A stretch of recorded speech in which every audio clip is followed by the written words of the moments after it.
Hello everyone, welcome back to the channel.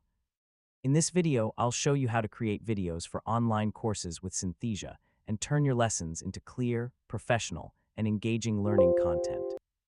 First, open Synthesia and create a new video project. Before you begin, decide what your lesson will teach and prepare a clear script based on your course topic.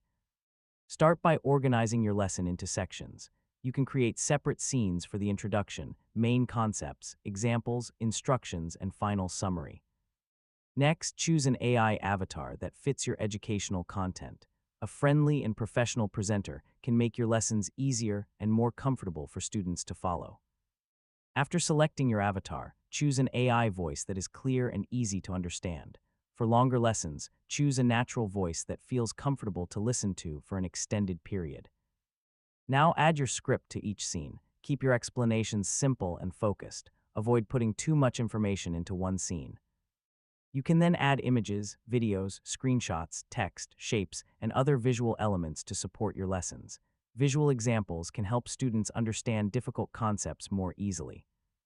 For software courses, you can use screenshots or other visuals to demonstrate important steps.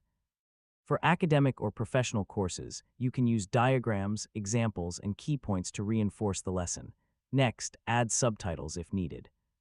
Subtitles can make your course content easier to follow and more accessible to different learners. Make sure your lessons have a logical flow.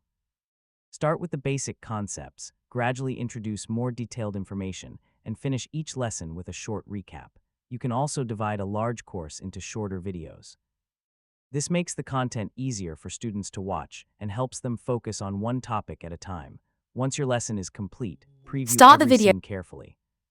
Check the avatar, voice, pronunciation, timing, text, visuals, and transitions.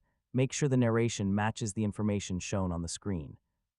If an explanation feels too long or complicated, simplify the script or divide it into multiple scenes. Finally, generate the completed lesson and export or share it with your students through your preferred learning platform.